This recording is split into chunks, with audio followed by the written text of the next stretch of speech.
Hello, I am looking forward to your advice in the comments and support. My name is Adam, I am 37 years old, and I have been married to my wife Julia for 11 years. We have, or at least I thought we had, a wonderful 8-year-old daughter, Lily. From the day she was born, she has been the center of my world. I always considered us a strong family. I have a steady job in logistics, Julia runs a small online store, and our family life was comfortable.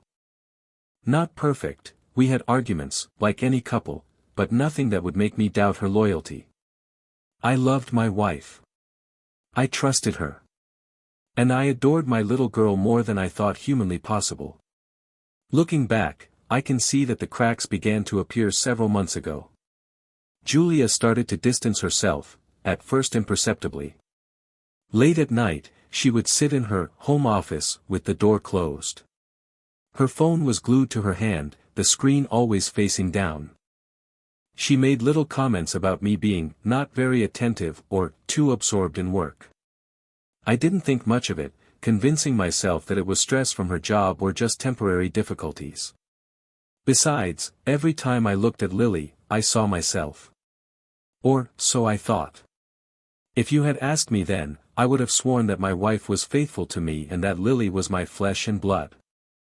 But a few weeks ago, something happened that shattered that reality to pieces, and nothing has been the same since.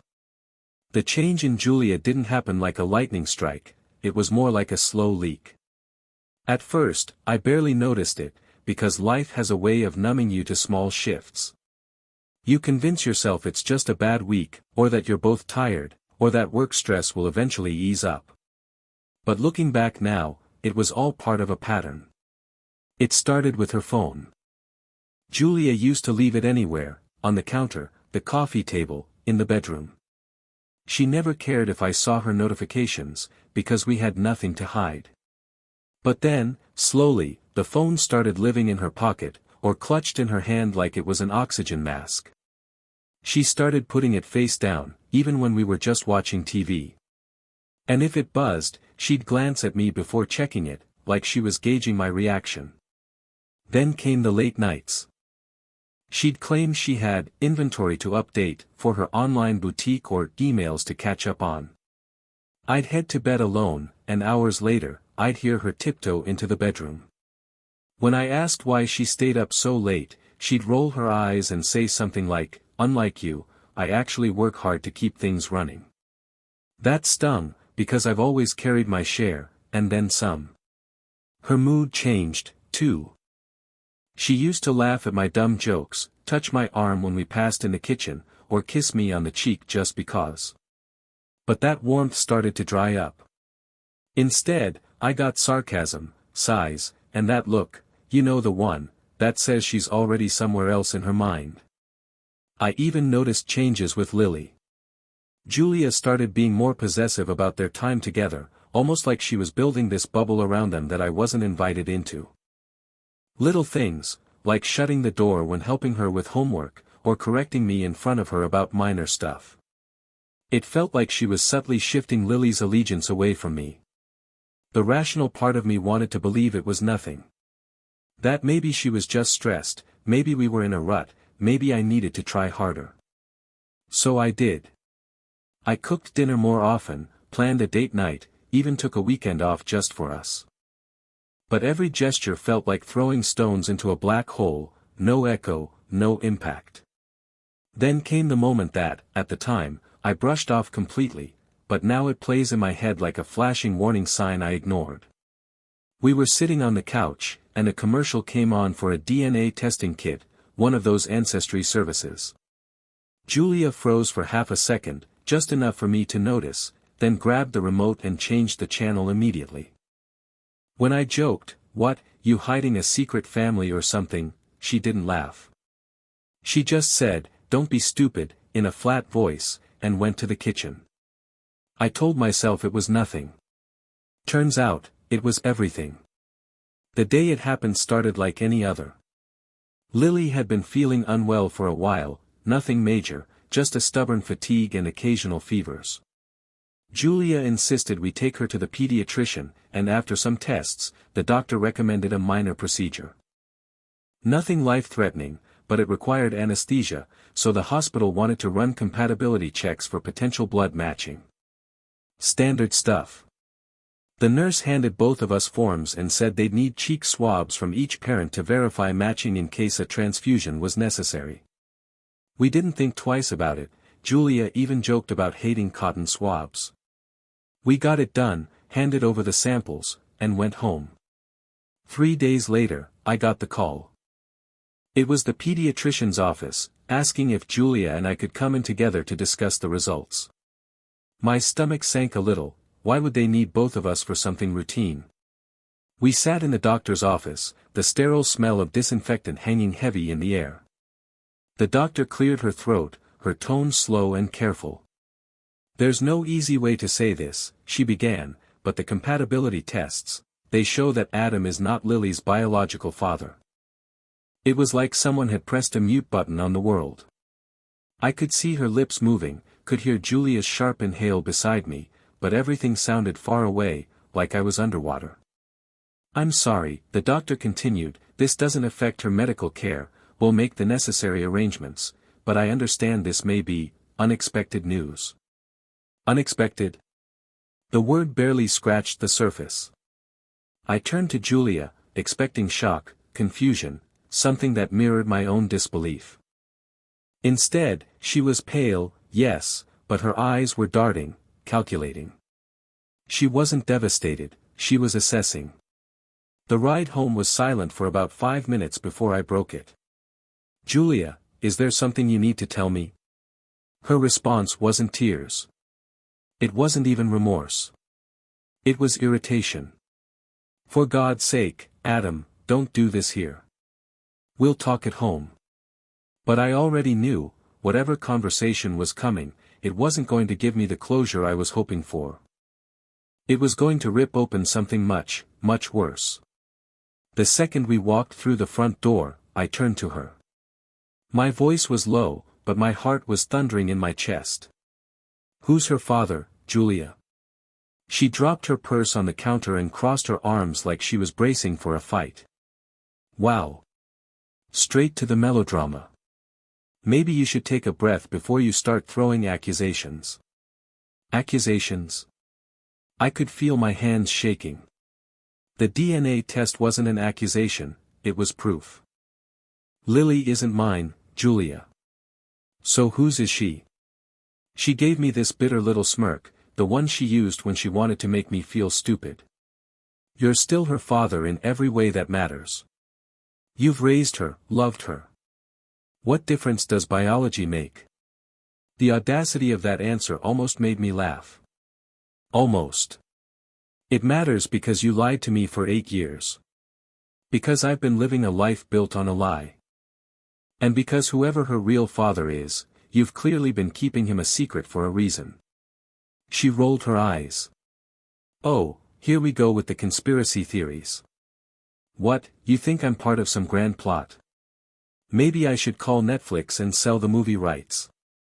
I stepped closer, my voice shaking now, not from fear, but rage. "Julia.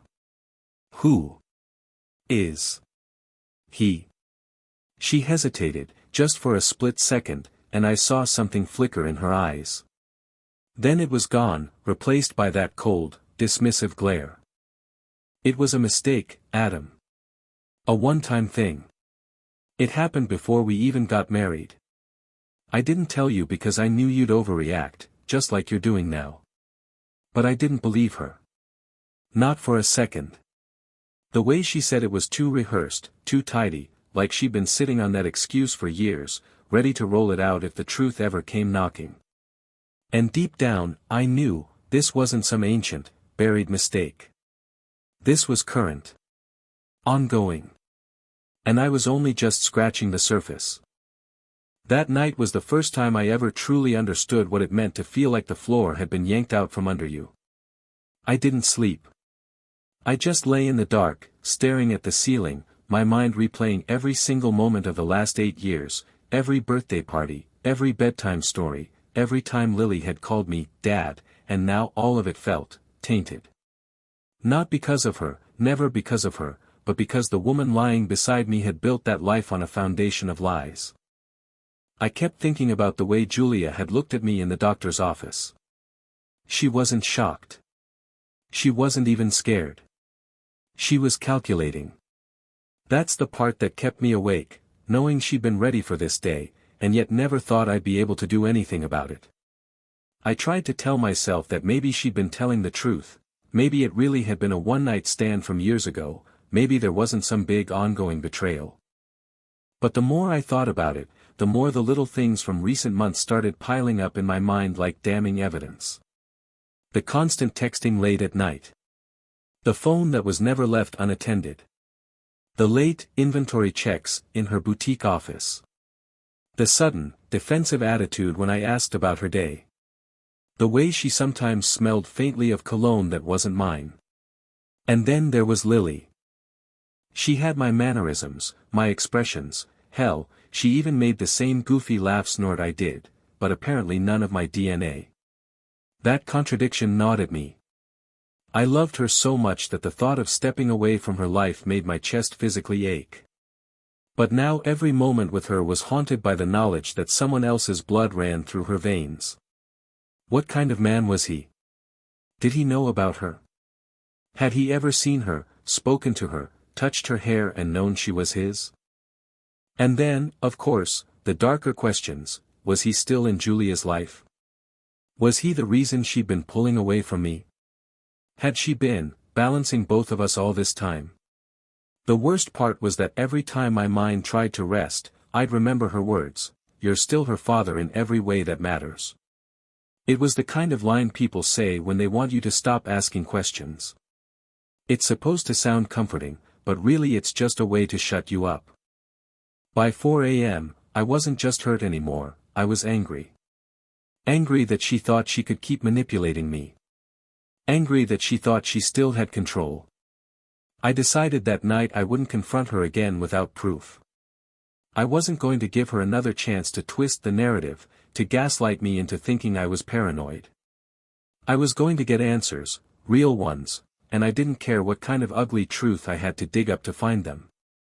I didn't know it yet, but the road to that truth was going to lead me somewhere far darker than I ever imagined, straight into a web of lies that had been spinning around me for years, with threads that reached far beyond just an affair. And the first thread I was about to pull would unravel everything. The next morning, Julia acted like nothing had happened. She made coffee, hummed under her breath, even asked if I could pick up groceries later. Not a word about the DNA test. Not a single acknowledgement of the bombshell that had detonated in the middle of our marriage less than 24 hours earlier. That's when it clicked, she was waiting me out.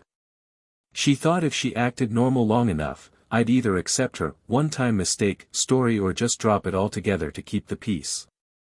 She didn't know I'd already decided I was done being the fool. I started with the most obvious thing, her phone.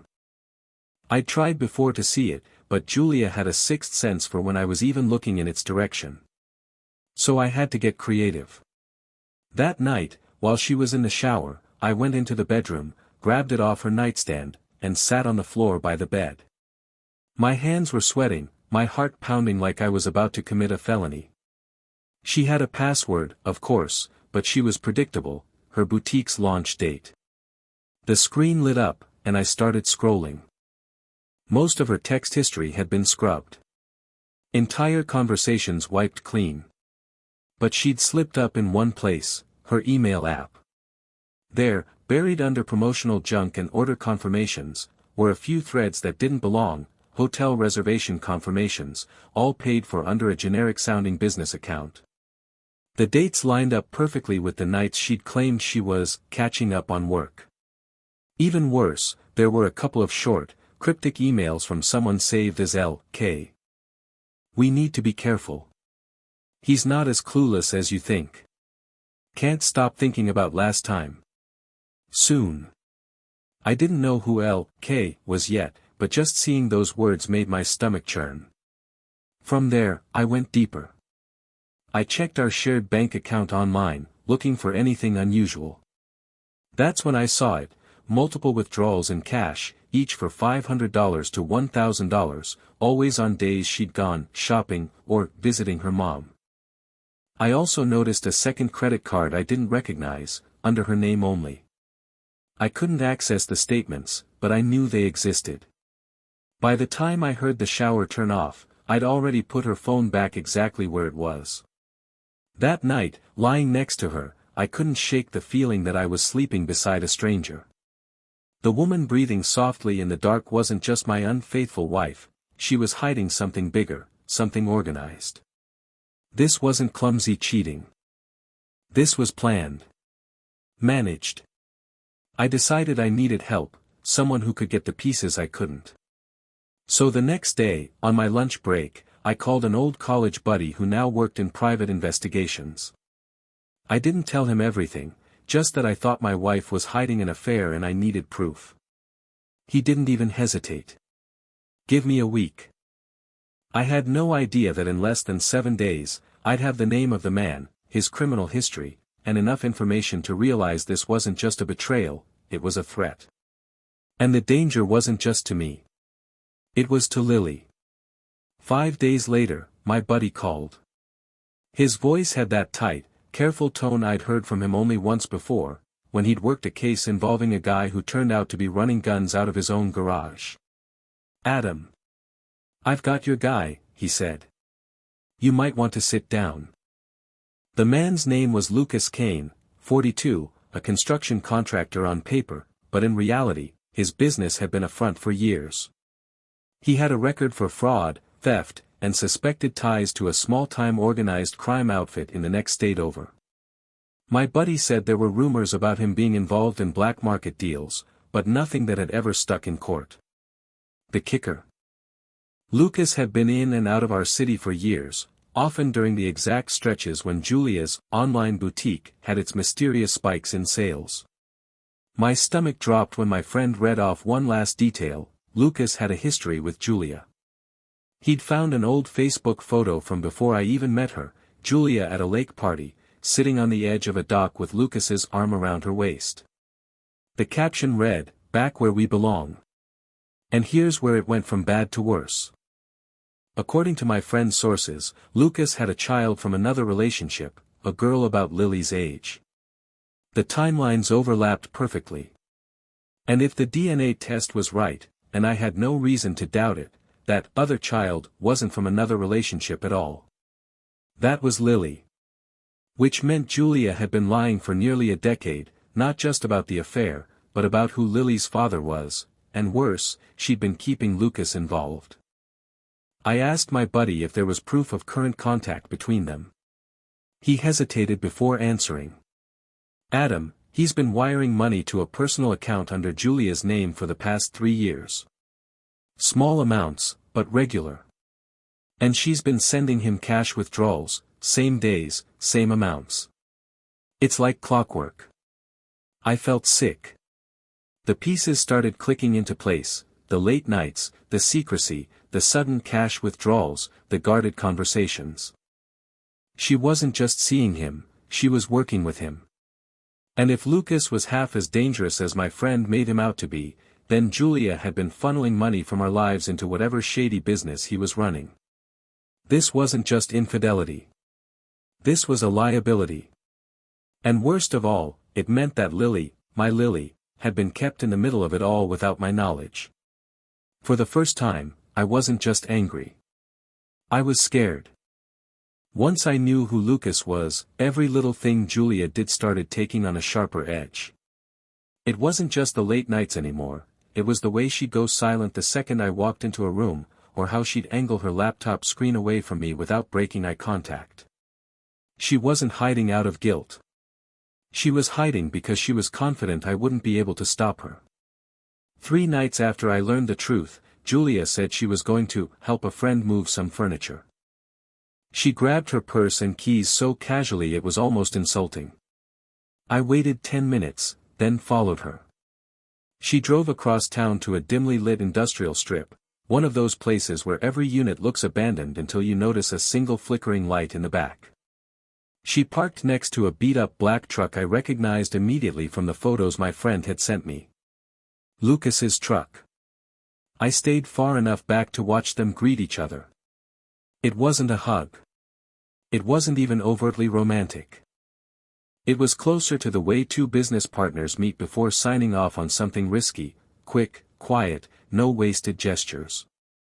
Then they both disappeared inside the warehouse unit.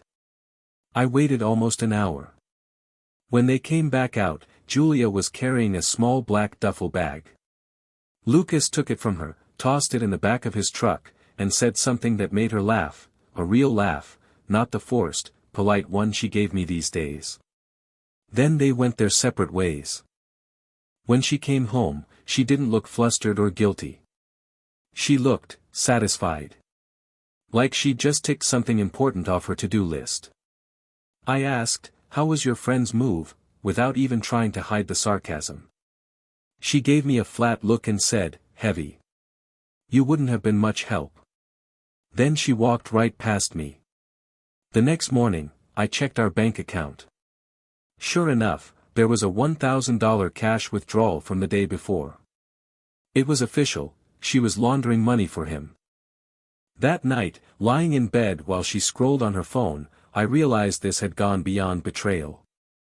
Julia wasn't just lying to me, she was dragging me into something that could ruin me legally and financially.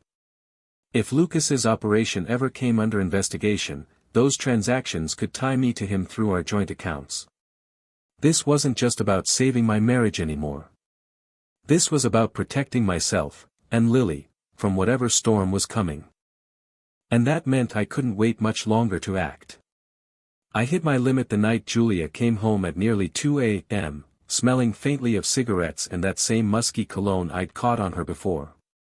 She didn't even offer an excuse this time, just dropped her bag by the door, poured herself a glass of wine, and scrolled on her phone like she was alone in the house. I stood there in the doorway of the kitchen, just watching her. She knew I was there, but she didn't look up. That was when it hit me, she wasn't even trying to keep up the illusion anymore. In her mind, I was already out of the picture. And maybe, in a way, I was. I went upstairs, closed the bedroom door, and pulled out the folder I'd been building since the night I first dug through her phone. Bank records. Screenshots of emails. Photos of her meeting Lucas. A timeline of every business trip or late night at the boutique that lined up perfectly with cash withdrawals or hotel receipts. The more I flipped through it, the more I knew there was no saving this.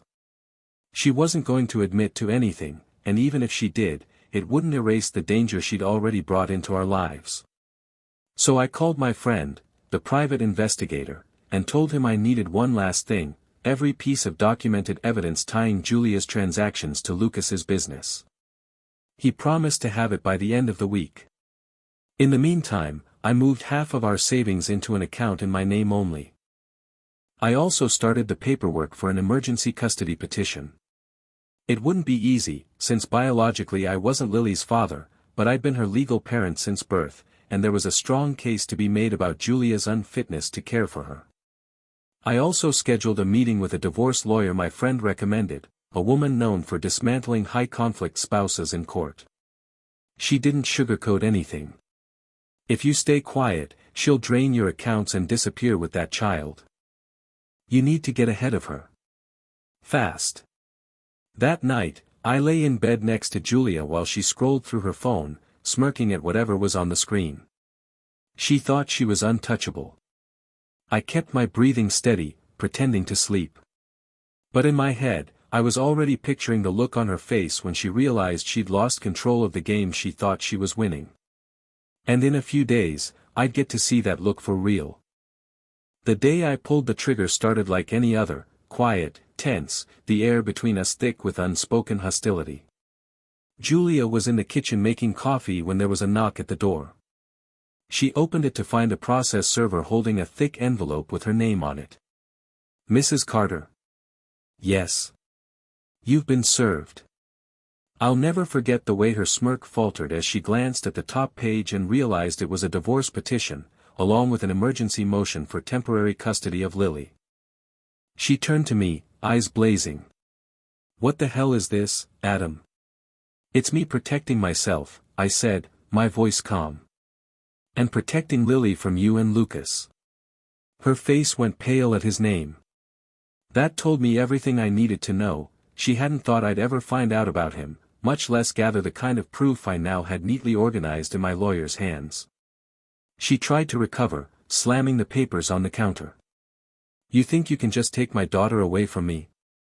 You're not even her father. That one cut deep, but I didn't let it show. I'm the only father she's ever had. And I'm not letting her grow up around criminals. Julia's mask cracked. She went from furious to nervous in seconds, pacing the kitchen, trying to figure out how much I knew. I didn't give her the satisfaction of asking. I just grabbed my keys and said, "You'll hear from my lawyer." Then I walked out, leaving her standing there in the ruins of the control she thought she had over me. Over the next few weeks, everything moved fast: depositions, court filings, and meetings with child services. My lawyer was ruthless, painting a clear picture of Julia's financial entanglement with a known criminal and her willingness to lie to me for years. The fact that she'd funneled money to Lucas while married to me weighed heavily in my favor. When the judge granted me temporary custody pending the full hearing, I took Lily home and promised her she'd always be safe with me. I didn't tell her everything, she didn't need that kind of truth yet, but I swore I'd never let her be a pawn in her mother's games again. Looking back, I've learned two things. First, if you feel that gnawing suspicion in your gut, it's there for a reason, don't ignore it. Second, betrayal isn't always about love lost, sometimes, it's about survival. Julia thought she'd broken me. She thought I'd roll over, accept her lies, and keep living in her carefully curated illusion. Instead, I ended the illusion, and made sure she couldn't drag me down with her. And to anyone out there reading this, wondering if they should dig for the truth, trust me. Dig. You might not like what you find, but it's better than living in the dark while someone else writes your story for you.